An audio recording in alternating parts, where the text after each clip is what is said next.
El ducado de Montebarra no era solo una propiedad de muros altos en Valencia, se había convertido, con los años, en el mausoleo íntimo de un hombre que seguía respirando. Valeriano, el solemne duque de Montebarra, habitaba un mundo donde la esperanza se había extinguido por voluntad propia, y nada, absolutamente nada, había logrado cambiar eso en los últimos 5 años. Tenía 43 años y la postura de un hombre que había llevado peso durante demasiado tiempo sin permitir que se notara. Valencia lo conocía como un noble respetado, distante y eficiente, justo pero inflexible, cortés pero inaccesible. Lo que nadie sabía era que la mansión Montebarra llevaba años siendo demasiado grande para él solo. Había perdido a su esposa y había perdido a su hijo. Desde entonces, todo funcionaba con precisión, pero nada tenía sentido. Miguel había vivido 6 años y 7 meses. La fiebre lo había tomado en enero. Esa clase de fiebre que empieza como un resfriado y en pocos días se vuelve implacable. Valeriano había llamado a 3 médicos. Había pasado 4 noches sin dormir. No había servido de nada, y desde entonces algo en él simplemente dejó de existir. Esa mañana de octubre, como tantas otras, se había levantado antes del amanecer. El insomnio era un viejo compañero. Salió a la galería alta con una taza de café que se enfrió entre sus manos, mirando el patio interior mientras la luz gris comenzaba a revelar las formas. Todo era igual, todo estaba en su lugar, hasta que dejó de estarlo. Fue entonces cuando la vio. Aide se levantaba antes que el sol tocara los tejados. Lo había hecho durante tanto tiempo que su cuerpo ya no necesitaba que nadie la llamara. Se despertaba sola, en la oscuridad, con la misma certeza silenciosa con que se levanta quien sabe que no puede permitirse descansar demasiado. Recogió el cabello deprisa, se ajustó las mangas del vestido hasta las muñecas, tomó la palangana de cobre y bajó al patio. Conocía la mansión Montebarra como se conoce un lugar en el que una ha aprendido a moverse sin hacer ruido. Sabía cuántos pasos había entre la cocina y la fuente, en qué escalón crujía el suelo si lo pisaba en el centro, qué puertas cerraban con demasiado ruido y cuáles se deslizaban en silencio. Había aprendido esas cosas deprisa. Era una habilidad que tenía desde hacía tiempo, leer los espacios antes de que los espacios la leyeran a ella. En el patio interior, junto a la fuente de piedra, se detuvo y se mojó la cara con las 2 manos. El agua estaba helada. No se quejó. Cuando se subió la manga izquierda para escurrir el agua, la luz gris del amanecer cayó sobre su antebrazo. La marca era de un morado oscuro, casi violeta en el borde, que amarilleaba hacia el centro. No era nueva, tampoco era la única. Aide bajó la manga con un movimiento preciso y sin apresurarse, el gesto de quien lleva mucho tiempo practicando esa clase de discreción, y siguió con su trabajo. No era una mujer que se detuviera a lamentarse. No había tenido ese lujo desde que Marcos murió, 4 años atrás, de una caída en las obras donde trabajaba, sin aviso, sin tiempo para nada.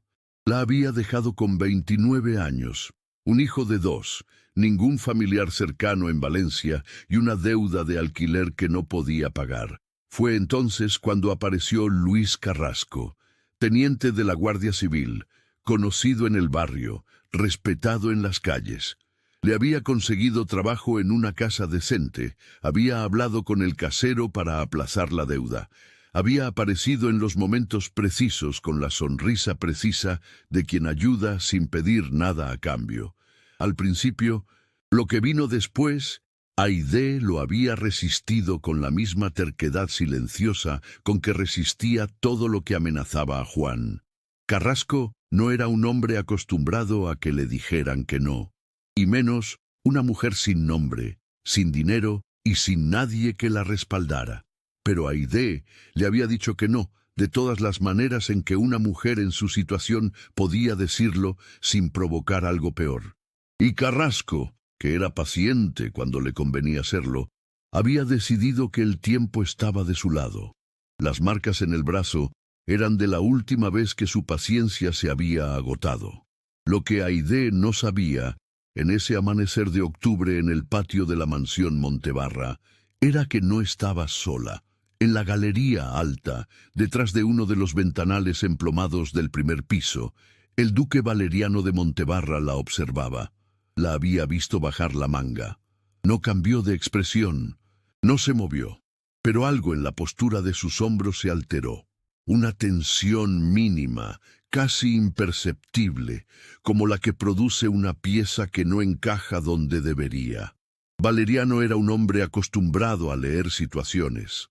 Lo que había visto en el patio no encajaba con lo que él creía saber sobre esa mujer. Y eso, más que cualquier otra cosa, lo incomodó.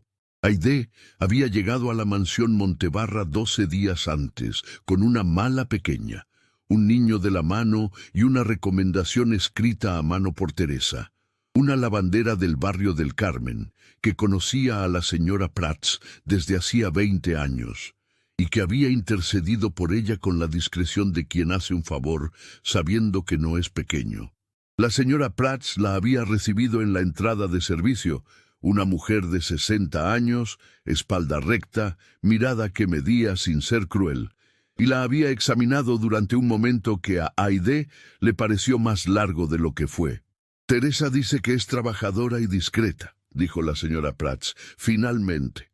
«Lo soy», respondió Aide, sin adornos, sin súplica. La señora Prats había mirado al niño. Juan sostenía la mano de su madre con las dos manos propias y miraba el corredor de piedra con los ojos muy abiertos, no con miedo, sino con esa atención seria que tenía para las cosas nuevas, como si necesitara registrarlo todo antes de decidir qué pensar. «El niño es tranquilo», dijo la señora Prats. No era una pregunta. «Siempre», dijo Aide. Hubo otro silencio. Luego la señora Prats asintió una sola vez y se volvió hacia el interior de la mansión. «Tiene un cuarto en el ala de servicio, pequeño, pero con ventana.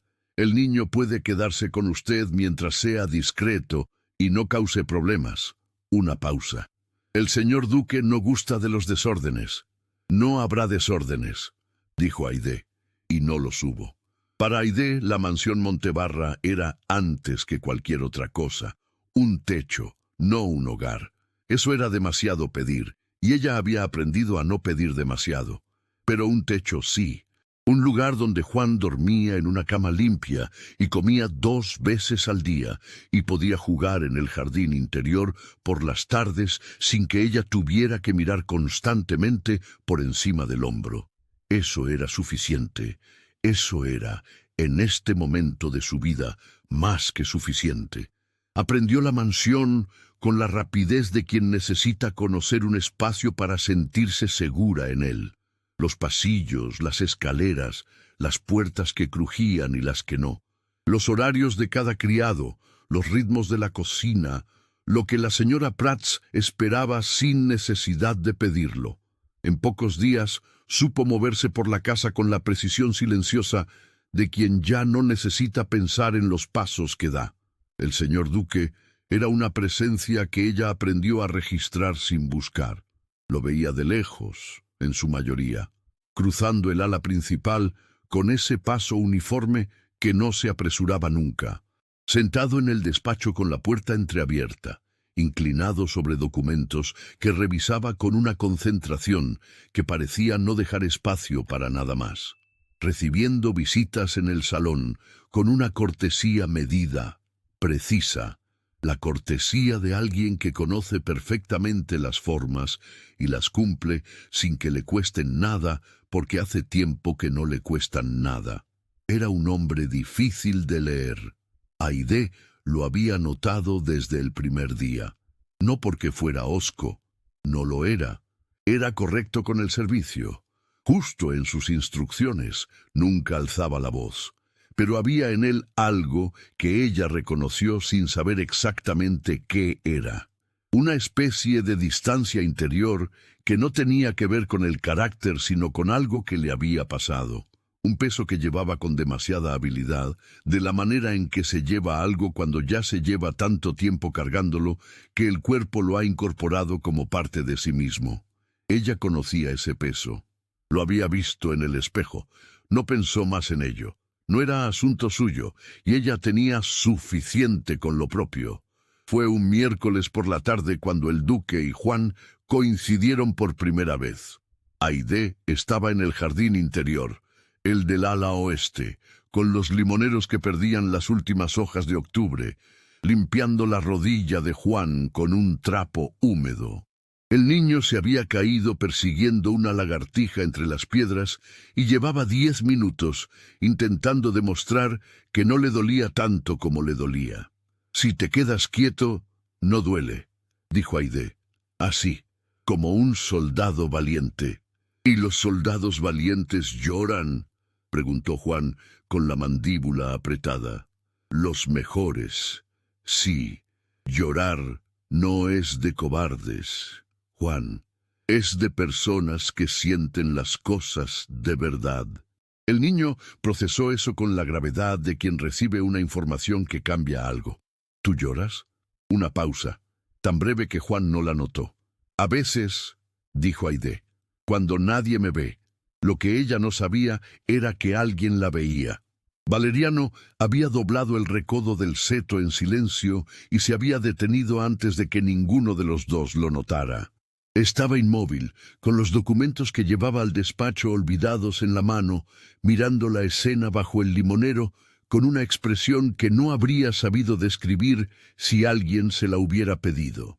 El niño tenía la misma edad que habría tenido Miguel, la misma seriedad pequeña, los mismos ojos oscuros que miraban el mundo como si hubiera que comprenderlo todo antes de emitir juicio, la misma manera de apretar la mandíbula cuando algo dolía y no quería que se notara. Valeriano se apartó del seto antes de que ninguno de los dos lo viera. Caminó de regreso al ala principal con paso uniforme, como siempre, como si nada hubiera ocurrido. Pero algo en él se había movido, una pieza que llevaba 5 años sin moverse, y no había manera de devolverla al lugar donde estaba. Después de eso, Aide empezó a verlo más en aquella parte de la mansión, no todos los días, no de manera que llamara la atención, pero estaba en el banco de piedra del jardín, con un libro que no siempre leía, o cruzando el ala oeste a una hora en que antes no cruzaba. Juan no parecía intimidado por su presencia. El niño tenía el instinto tranquilo de quien ha aprendido a leer a los adultos, y algo en el duque no le generaba alarma. Simplemente seguía con sus lagartijas y sus ramitas y sus piedras, con la concentración de siempre. Lo que quería el duque, aunque él mismo no lo hubiera formulado de esa manera, era estar cerca del niño sin tener que admitir por qué. Juan resultó ser una presencia que no pedía nada y lo cambiaba todo. Aparecía en el jardín por las tardes con una seriedad de hombrecito que Valeriano encontraba, en contra de su voluntad, profundamente entrañable. El niño no se acercaba a él. Era demasiado cauto para eso. Tenía los instintos de quien ha aprendido pronto a leer el humor de los adultos. Pero tampoco huía. Simplemente continuaba con lo suyo. Perseguía lagartijas entre las piedras. Construía pequeñas torres con ramitas secas, examinaba los limoneros con una atención científica que no correspondía a sus años. Un jueves, Valeriano estaba leyendo en el banco de piedra del jardín, algo que no hacía desde hacía tiempo, cuando Juan se detuvo a pocos pasos y lo miró con franqueza. «¿Ese libro tiene dibujos?», preguntó. Valeriano bajó el libro. «No». El niño asintió con la gravedad de quien registra una información útil. «Los libros sin dibujos son para cuando ya sabes cómo son las cosas», sentenció y volvió a sus lagartijas. Valeriano se quedó con el libro abierto sobre las rodillas, sin leer, durante un buen rato. Aide los vio desde la galería baja, donde estaba fregando las baldosas. Se detuvo sin darse cuenta, con el estropajo en la mano, observando la escena en el jardín.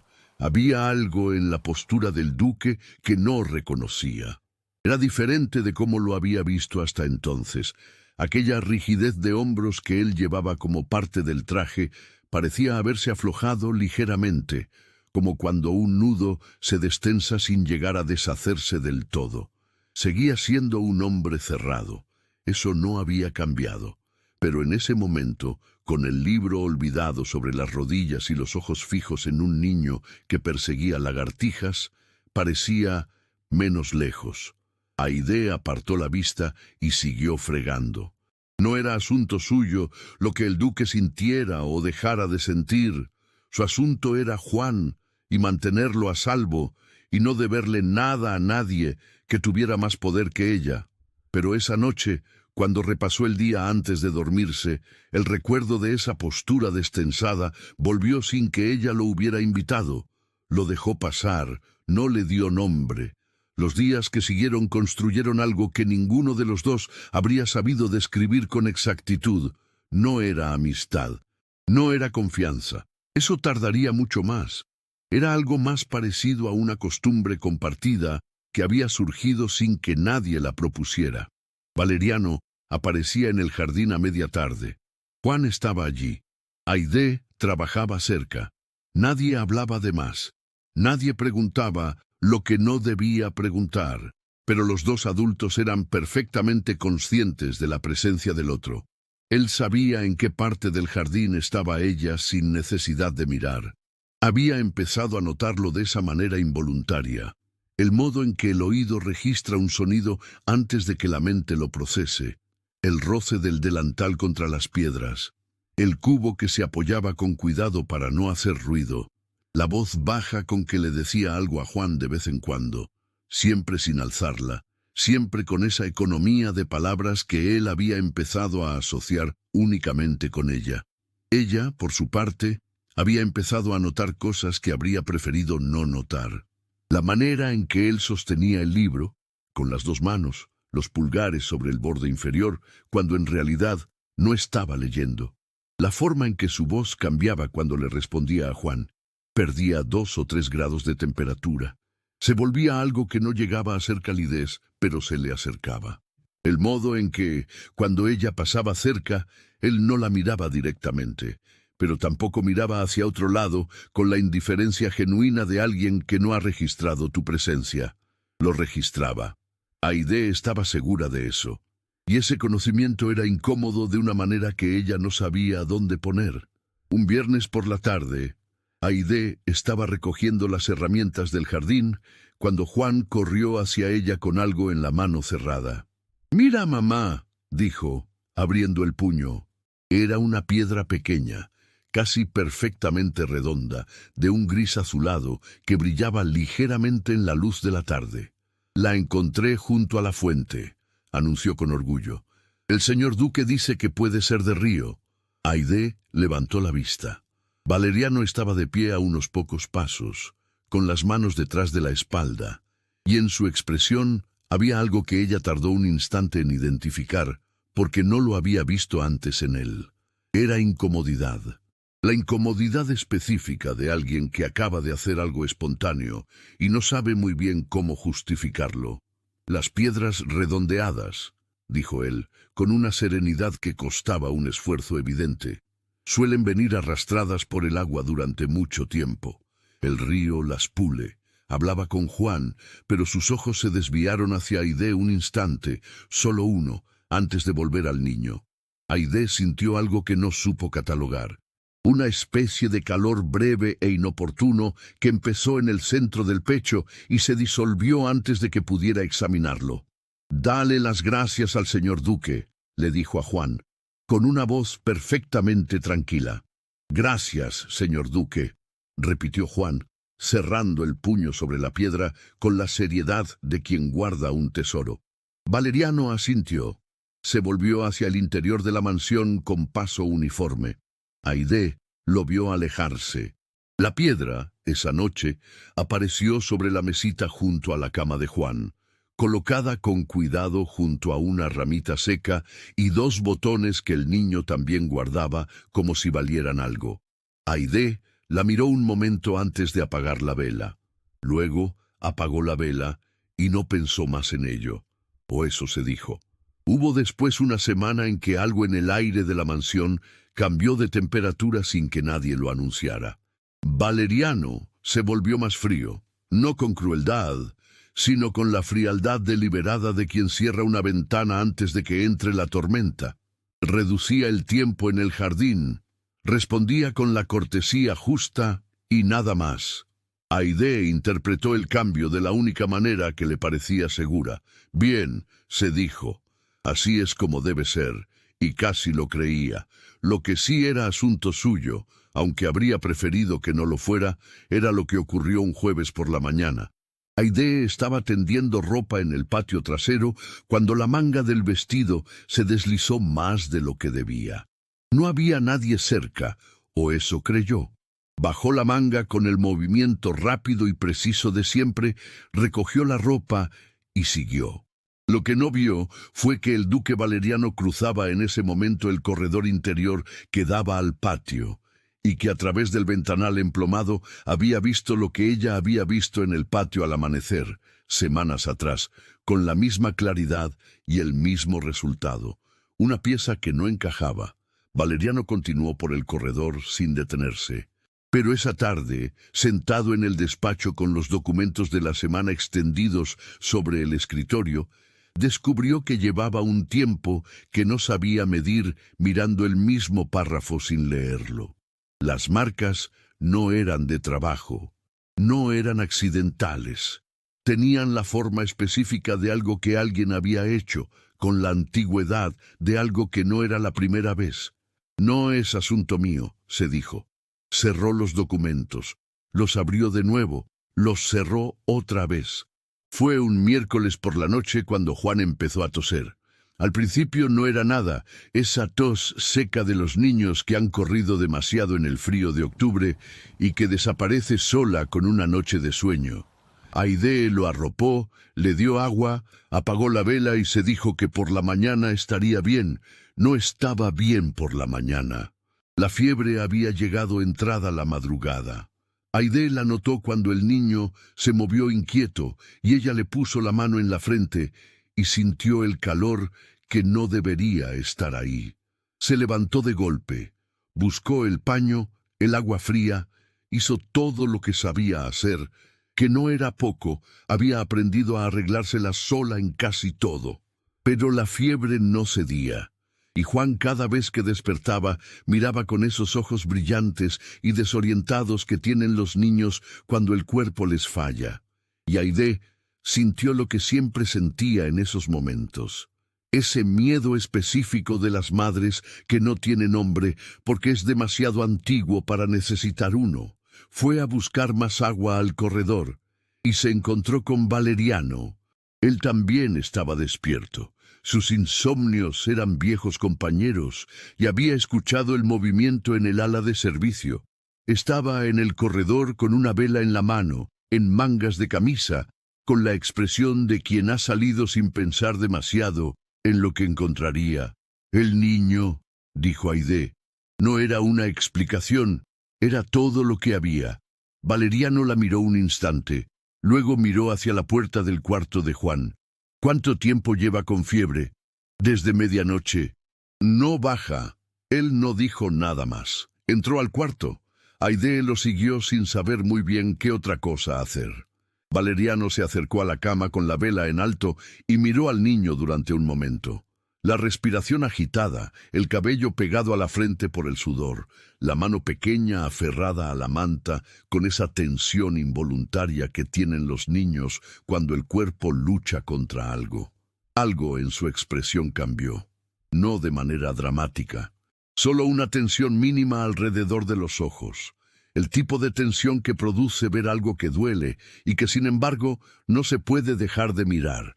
Hay que bajarle la fiebre, dijo, la voz tranquila, práctica, paños fríos en la frente y en el cuello, cada pocos minutos, y que tome agua cada vez que despierte.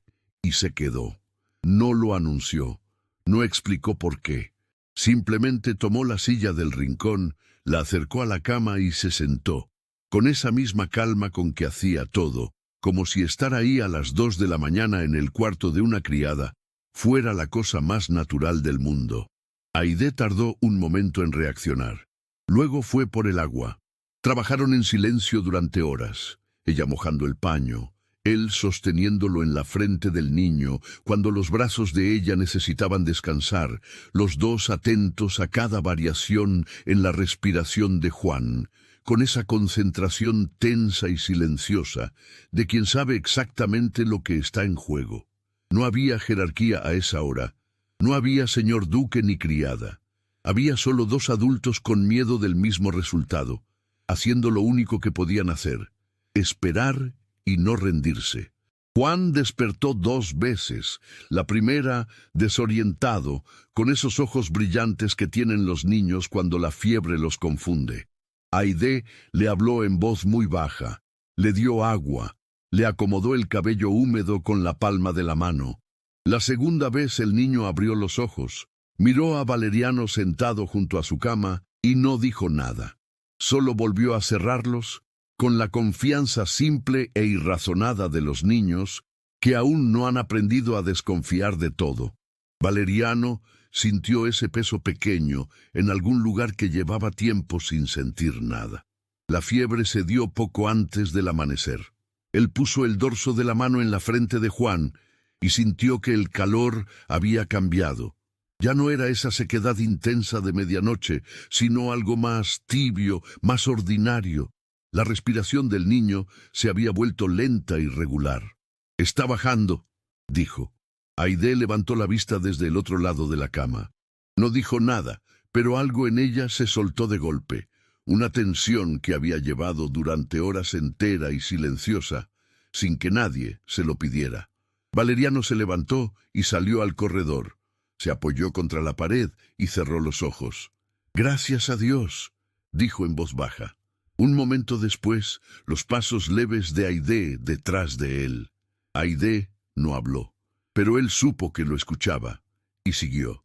«Mi hijo tenía la misma edad. Se llamaba Miguel.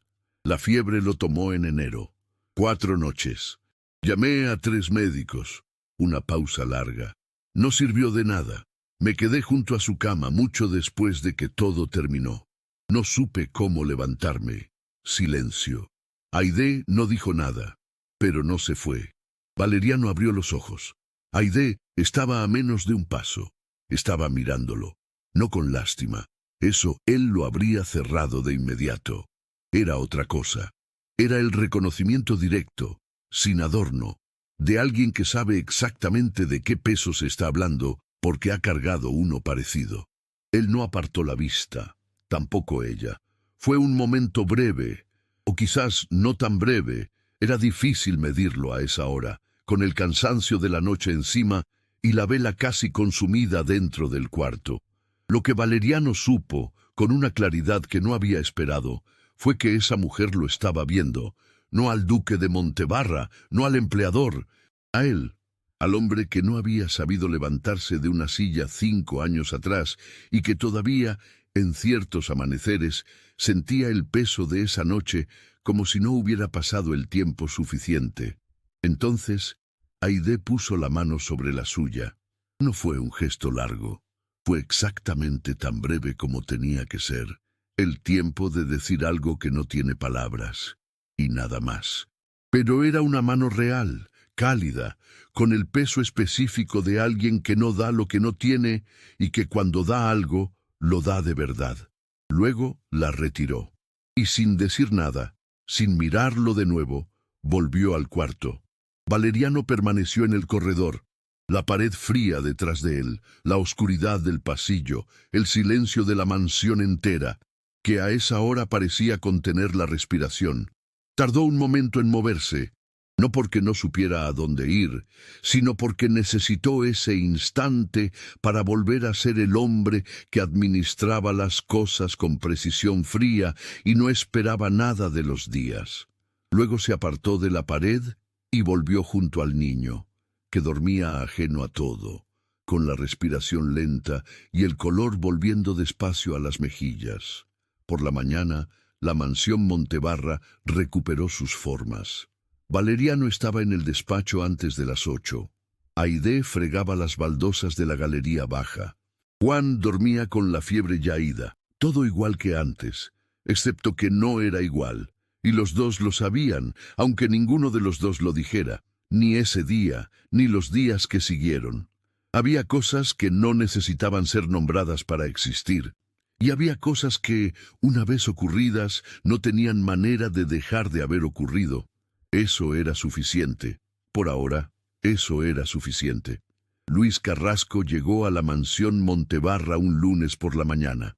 Llegó con el uniforme planchado y la sonrisa de quien está acostumbrado a que le abran las puertas antes de llamar. Era un hombre de unos 45 años, de complexión sólida y modales estudiados. El tipo de hombre que había aprendido a usar la cortesía como se usa un instrumento, con precisión y sin afecto real. Teniente de la Guardia Civil del Tercio de Valencia, conocido en los círculos correctos, respetado en los ambientes que importaban. La señora Prats lo hizo pasar al salón de recepciones con la deferencia que correspondía a su uniforme. Valeriano lo recibió de pie, como era su costumbre con las visitas no anunciadas. «Teniente Carrasco», dijo, con la neutralidad de quien no muestra ni bienvenida ni rechazo. «No lo esperaba. Le pido disculpas por la hora, Su Excelencia». Carrasco hizo una inclinación breve, justa, la de alguien que respeta el protocolo sin someterse del todo a él. «Es una visita de cortesía. Me tomé la libertad de acercarme para saludar a Su Excelencia personalmente. Hace tiempo que no coincidimos. Siéntese». Se sentaron. La señora Prats trajo café. Carrasco habló de cosas sin importancia durante un tiempo razonable. El estado de las calles del centro, una disputa de lindes entre dos familias del barrio del Carmen, la temporada de teatro que comenzaba en el Principal. Era bueno en eso, en llenar el aire con palabras que no decían nada, mientras sus ojos hacían el trabajo de verdad. Valeriano lo notó. Era también bueno en notar esas cosas. Fue hacia el final de la visita, cuando Carrasco ya se ponía de pie para marcharse, cuando deslizó la verdadera razón de su presencia. «Ah», dijo, como si fuera un pensamiento tardío, «Su Excelencia ha incorporado personal nuevo recientemente. Entiendo. Una mujer con un hijo pequeño». Valeriano no cambió de expresión. «El servicio doméstico es asunto del ama de llaves», respondió. Por supuesto, por supuesto». Carrasco sonrió. Era una sonrisa agradable. Eso era lo más peligroso de ella. «Solo lo menciono porque la conozco. De antes. Es una mujer complicada, con una historia que Su Excelencia quizás debería conocer, si va a tenerla bajo su techo». Una pausa. Breve, calculada. «Por consideración, naturalmente». «Le agradezco la consideración», dijo Valeriano. «Buenos días, teniente». Carrasco recogió el sombrero con la misma sonrisa, hizo su inclinación y se marchó. Valeriano escuchó sus pasos alejarse por el corredor de piedra. Los escuchó bajar la escalera principal. Escuchó el sonido de la puerta principal cerrándose. Entonces se volvió hacia la ventana y se quedó mirando el jardín sin ver nada en particular durante un buen rato. Complicada. La palabra tenía el peso específico de las palabras que se usan para describir a alguien a quien se quiere hacer daño sin que parezca que se está haciendo daño. Algo en el pecho de Valeriano se tensó de una manera que no era exactamente cólera. Todavía no, pero que se le parecía. Esa misma tarde, Valeriano llamó a don Esteban, su hombre de confianza en Valencia, un abogado discreto que llevaba los asuntos de la casa Montebarra desde hacía 20 años y que tenía la virtud de saber cuándo hacer preguntas y cuándo simplemente buscar respuestas. «Quiero saber quién es Luis Carrasco», dijo Valeriano, «no lo que dice ser, lo que es». Don Esteban no preguntó por qué. Asintió y se marchó. Lo que don Esteban trajo 3 días después no era un informe extenso. Era peor que eso. Era sencillo. Luis Carrasco era teniente de la Guardia Civil desde hacía 12 años. estimado por sus superiores, conocido por sus arrestos eficientes, invitado a las casas correctas. No había cargos contra él, no había denuncias formales, no había nada que el papel pudiera sostener, pero había otra cosa. Había un patrón. Mujeres en situación vulnerable, viudas jóvenes, madres solteras, criadas sin familia en la ciudad, que habían pasado por su círculo de influencia y que con el tiempo habían desaparecido de Valencia sin dejar explicación. Algunas se habían marchado a pueblos del interior. Una había ingresado en un convento. Otra había perdido su empleo de manera repentina después de presentar una queja ante el alcalde de barrio que nunca fue registrada. Ninguna había hablado. Don Esteban dejó los papeles sobre el escritorio con el cuidado de quien deposita algo que quema. No hay nada que pueda llevarse ante un juez. Su excelencia, dijo. Pero el patrón es claro para quien quiera verlo. Valeriano leyó los papeles 2 veces. Luego los dobló con precisión y los guardó en el cajón cerrado con llave del escritorio. Gracias, don Esteban. Cuando se quedó solo, permaneció sentado en el sillón durante un tiempo que no midió. Las marcas en el antebrazo de Aide, la manera en que sus ojos revisaban una habitación antes de entrar, la postura de alguien que ha aprendido a anticipar el peligro antes de que llegue. Todo encajó de golpe, con la claridad brutal de las cosas que uno ya sabía, pero no quería saber. No era una mujer con secretos por culpa, era una mujer con secretos por miedo. Y el hombre que la asustaba era el mismo que había venido a su casa con una sonrisa agradable a llamarla complicada. Valeriano cerró los ojos un momento. Cuando los abrió, había tomado una decisión.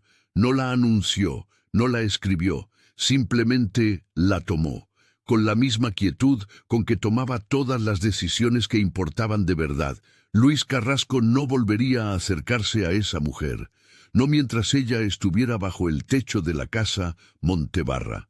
Se dijo que era una cuestión de principios, de lo que correspondía a un hombre en su posición.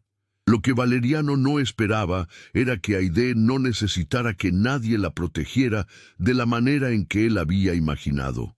Ocurrió un jueves al atardecer. Valeriano regresaba a pie desde el despacho de don Esteban, cruzando la calle lateral que corría detrás del mercado cubierto, cuando escuchó voces. Se detuvo en el recodo de la esquina. Aide estaba allí, y Carrasco también. El teniente la había interceptado en la calle. ¿Con qué pretexto? Valeriano no lo sabía, pero el resultado era el mismo. Carrasco estaba de pie frente a ella, demasiado cerca, con esa sonrisa que no era una sonrisa, hablando en voz baja con la tranquilidad de quien sabe que nadie lo está mirando. Valeriano no se movió. Observó. «Has sido muy imprudente, Aide», decía Carrasco con una suavidad que helaba. «Una mujer en tu situación no puede permitirse ciertos lujos, como el de olvidar a quien le debe gratitud». Aide no retrocedió. Eso fue lo primero que Valeriano notó, que no retrocedió ni un paso. Estaba quieta, con la cesta del mercado en el brazo, mirando a Carrasco con una expresión que no era valentía, porque la valentía a veces tiene algo de calor, y esto no lo tenía. Era más fría que eso. Era la expresión de alguien que ha estado en este lugar antes, muchas veces, y ha decidido que ya no le tiene miedo al miedo. «No le debo nada», dijo Aide, la voz perfectamente controlada. Carrasco inclinó ligeramente la cabeza. «Qué lástima», murmuró. «Siempre es una lástima cuando una mujer inteligente toma decisiones poco inteligentes. ¿Cómo está el niño? Juan, ¿verdad?». Fue entonces cuando algo cambió en la expresión de Aide. No fue miedo. Fue algo más antiguo y más peligroso que el miedo. La determinación específica de quien tiene algo que perder y ha decidido que no lo perderá. «No pronuncie su nombre», dijo, con una quietud que cortaba más que cualquier grito. «No vuelva a pronunciarlo». Carrasco la miró un momento. La sonrisa no desapareció, pero cambió de naturaleza. Se volvió más estrecha, más fría. «Cuídate», Aide se marchó sin apresurarse, con el paso seguro de quien cree que el tiempo está de su lado. Aide se quedó quieta hasta que los pasos de Carrasco desaparecieron por la esquina. Luego cerró los ojos un instante, solo uno. Tomó aire despacio y cuando los abrió su expresión había vuelto a ser la de siempre. Recogió la cesta. Siguió caminando. Valeriano no salió de detrás del recodo hasta que ella había doblado la esquina contraria. Se quedó un momento en la calle vacía, con el ruido lejano del mercado cerrando y la luz de la tarde cayendo en ángulo sobre los adoquines. No había visto muchas veces lo que acababa de ver. Una mujer que tenía todos los motivos del mundo para ceder, sin dinero propio, sin familia en la ciudad, con un hijo pequeño que dependía de ella, frente a un hombre con uniforme y poder y la protección del sistema detrás, y que no había cedido, que había plantado los pies en el suelo y había dicho no pronuncie su nombre con una voz que no pedía permiso ni esperaba aprobación. No lo había hecho para que nadie la viera. No había nadie mirando, o eso ella creía. Lo había hecho porque era quien era. Algo dentro de Valeriano se movió con una fuerza que no esperaba. No era admiración en el sentido decorativo de la palabra. Era algo más parecido al reconocimiento, a la sensación de ver, por primera vez con claridad, a una persona que hasta entonces solo había visto en fragmentos. Aide no era una mujer con secretos. Era una mujer con una fortaleza que había construido sola, en silencio, sin pedirle nada a nadie, para proteger lo único que amaba de verdad. Y él, que había pasado semanas observándola con la fría lógica del hombre que cataloga lo que no comprende, entendió en ese momento que no había entendido nada hasta ahora. Caminó de regreso a la mansión por la calle más larga. Necesitaba el tiempo.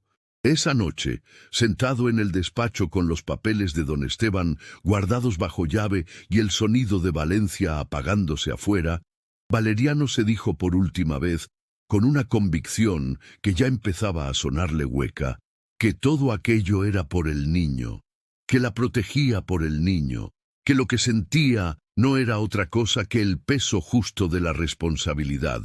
Lo repitió en silencio hasta que la vela se consumió. No se lo creyó del todo. Lo que Valeriano hizo no fue impulsivo.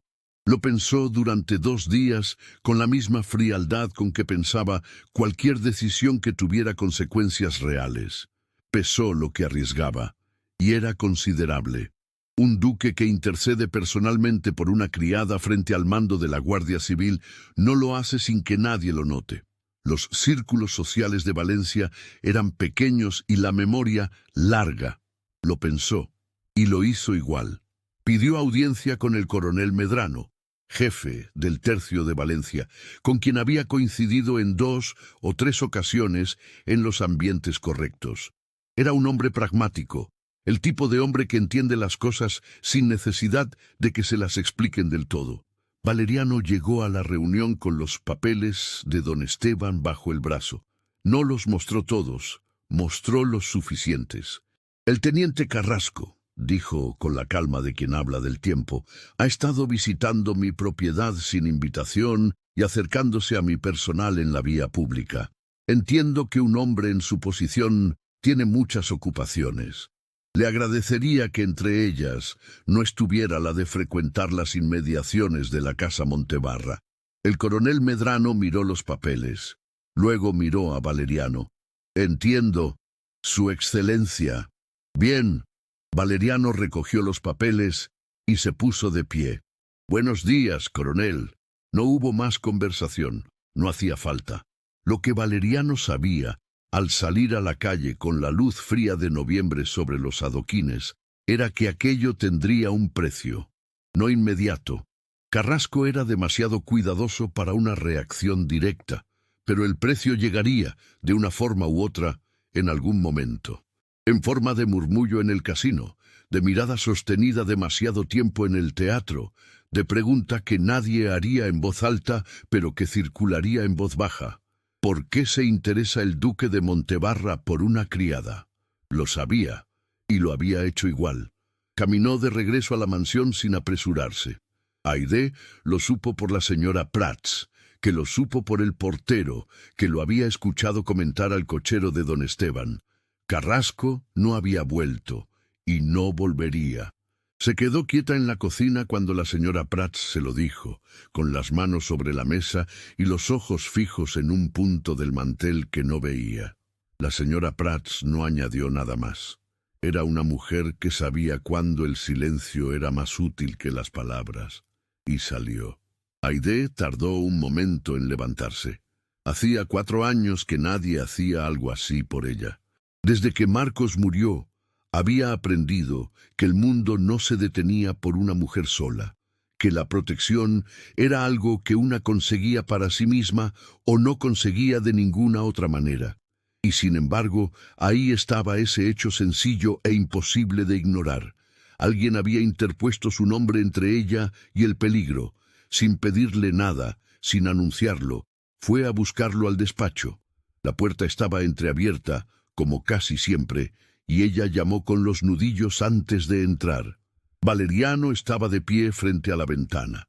Se volvió cuando la oyó. «Quería agradecerle», dijo Aide. «No es necesario. Para mí sí lo es». Una pausa breve. Nadie había hecho algo así por nosotros, por Juan y por mí. Nadie. Lo dijo sin dramatismo, con la sencillez de quien constata un hecho. Valeriano la miró y notó lo que había en su expresión. No gratitud calculada, no la deferencia estudiada de una criada hacia su empleador.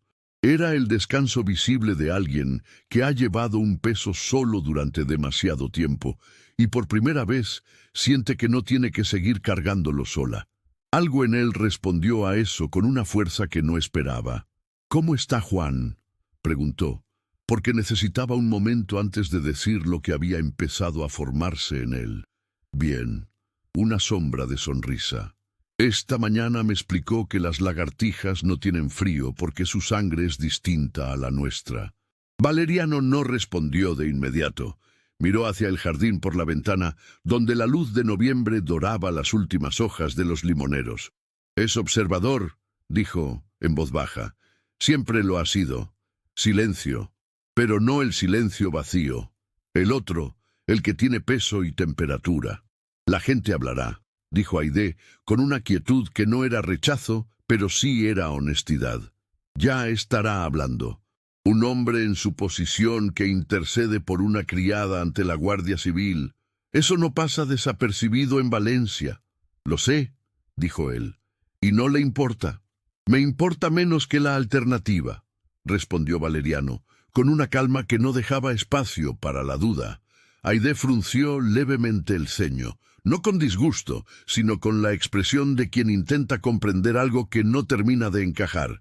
«Aide», dijo él. Ella levantó la vista.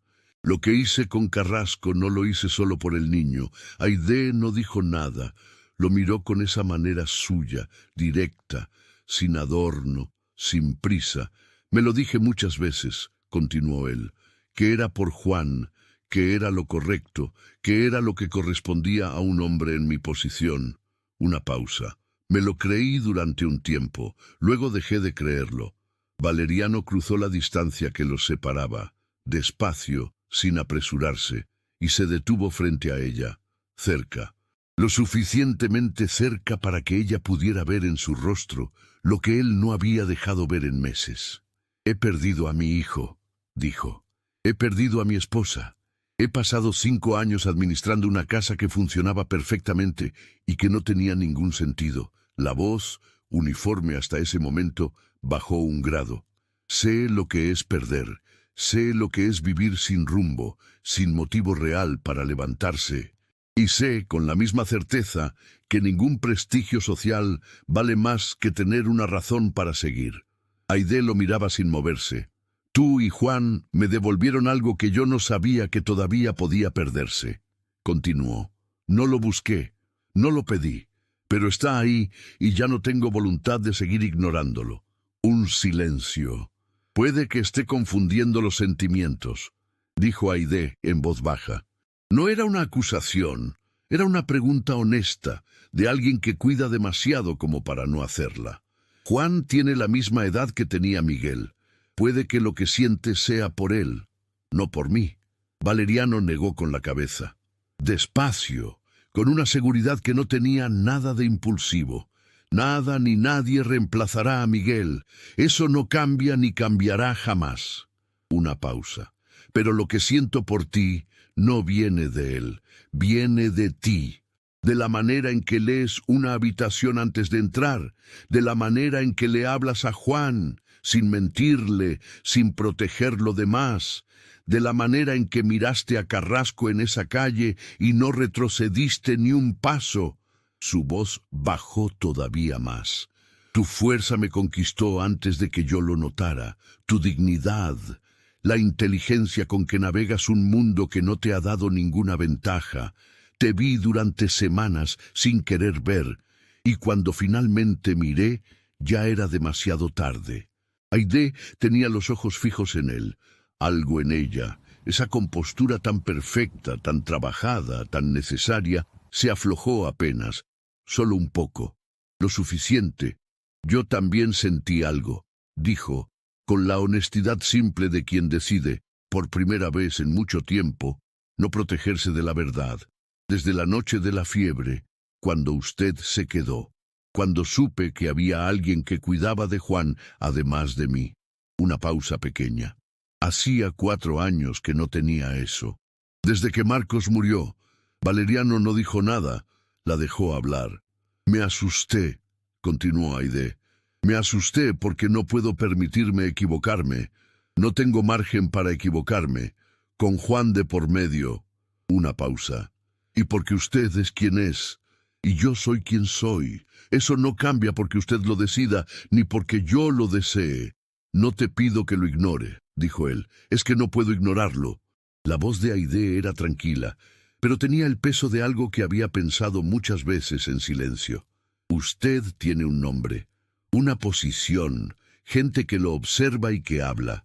Y yo tengo un hijo y ningún lugar a donde ir si esto sale mal. Lo miró directamente. El riesgo no es el mismo para los dos. Tienes razón, dijo Valeriano, sin apartar los ojos de ella. No es el mismo, el tuyo es mayor. Y aún así, estás aquí, escuchándome. Aide no respondió de inmediato. Era una mujer que no hablaba antes de pensar, y él lo sabía, y esperó. Y sin embargo, dijo ella finalmente casi en voz baja, casi para sí misma, no podía dejar de verle, de notar cuando estaba, de sentir que la mansión era distinta cuando usted estaba en el jardín. Una pausa mínima. Eso tampoco puedo ignorarlo. Valeriano levantó la mano despacio y rozó su mejilla con el dorso de los dedos. Apenas con la delicadeza de quien toca algo que lleva mucho tiempo sin atreverse a tocar nada. Ella cerró los ojos un instante. Ese gesto pequeño e involuntario de quien recibe algo que no esperaba merecer. Cuando los abrió, él seguía mirándola. Si tú lo deseas, dijo Valeriano, quiero cuidar de los dos, de ti y de Juan, para siempre, cueste lo que cueste. Aide puso la mano sobre la de él, sobre esa mano que descansaba en su mejilla y la sostuvo. Aide no respondió de inmediato. Lo miró como si midiera el peso real de esas palabras. No lo que sonaban, sino lo que costaban. Sus dedos no soltaron la mano de él, pero tampoco la apretaron más. Lo miró como si midiera el peso real de esas palabras. No como sonaban, sino lo que costaban. Sus dedos no soltaron la mano de él, pero tampoco la apretaron más. No alcanzas a medir la gravedad de tus palabras, murmuró ella. No sabes lo que implica sostener mi mano cuando la alta sociedad de Valencia decida darte la espalda. Una pausa. Y yo no puedo permitirme creer en algo que no resista eso. Lo sé, dijo él sin apartarse. Y aún así lo elijo. No porque sea fácil, ni porque no tenga consecuencias, sino porque es lo único que, por primera vez en años, tiene sentido. Sé lo que es perder, dijo él. Ya no me queda miedo a perder lo que no importa. Aide cerró los ojos un instante, no para huir, sino para decidir. Cuando volvió a abrirlos, ya no había la misma distancia. «Entonces no prometa que será fácil», dijo en voz baja. «Prometa que no se irá cuando deje de serlo». Valeriano no dudó. «No me iré». Esa fue la única promesa que ella necesitaba. «Entonces, quédate». Durante un segundo, ninguno de los dos se movió, como si ambos entendieran que había cosas que, una vez cruzadas, no tenían regreso. Fue Aide quien cerró la distancia, no con impulso, sino con una decisión serena, la de alguien que ha vivido lo suficiente para no confundir lo que siente. Apoyó la mano en el pecho de él, sintiendo el latido firme bajo la tela, y alzó el rostro apenas. Valeriano no la detuvo. Tampoco dudó. El beso no fue urgente, fue lento, cauteloso, como si ambos estuvieran aprendiendo algo que creían perdido. No había prisa, solo el reconocimiento de que, por primera vez en mucho tiempo, estaban exactamente donde querían estar. Y entonces, «¡Mamá!». La voz de Juan rompió el momento con la naturalidad de quien no pide permiso para entrar en ningún mundo. Aide se apartó apenas, con una respiración aún contenida, y volvió la cabeza. El niño venía corriendo desde el jardín, con la energía intacta de quien no conoce el peso de las decisiones que acaban de tomarse. Se detuvo frente a ellos, los miró a ambos y sonrió, no con sorpresa, sino con esa aceptación simple de los niños que entienden más de lo que dicen. «¿Está todo bien?», preguntó. Aide se agachó a su altura, todavía con la emoción latiendo en el pecho. «Sí, mi amor». Juan dudó un segundo. Luego hizo lo único que le parecía lógico. Se acercó y abrazó a los dos, sin preguntar, sin explicar, como si ese lugar, entre ellos, siempre hubiera sido suyo. Valeriano sintió el peso pequeño del niño contra él, y la mano de Aide aún cerca, y entendió, con una claridad absoluta, que no había nada en el mundo que valiera más que ese instante. Nada. Semanas después, la casa Montebarra ya no era el mismo lugar. No había cambiado en lo visible. Los mismos pasillos, las mismas rutinas, la misma precisión en cada detalle, pero algo en el aire era distinto. Se escuchaban pasos más leves por las mañanas, una risa pequeña en el jardín al caer la tarde, la voz de un niño explicando con absoluta seriedad por qué las piedras del camino eran diferentes entre sí, y, a veces, una segunda voz escuchándolo con atención real. Valeriano ya no leía sin pasar las páginas. Aide ya no miraba las puertas antes de entrar, y Juan ya no era el único que esperaba que alguien volviera al final del día. Meses más tarde, cuando la primavera empezaba a teñir de azahar los patios de Valencia, el ducado ya no recordaba el silencio de otros tiempos. Juan corría por los pasillos llamando «padre», a quien antes solo era una sombra distante. Valeriano, sosteniendo la mano de su ahora esposa bajo el dintel de la mansión, comprendió que la verdadera nobleza no residía en un título heredado, sino en la valentía de proteger, contra viento y marea, el humilde refugio que el amor les había otorgado. Si esta historia llegó a tu corazón, acompáñame en el siguiente video. Hay muchas más historias esperándote, de amor, de coraje y de personas que, contra todo, eligen seguir adelante. Y si este relato te acompañó hoy, te invito a mirar el comentario fijado y a dejarme aunque sea una sola palabra de apoyo. Eso nos ayuda más de lo que imaginas. Muchas gracias, querido oyente.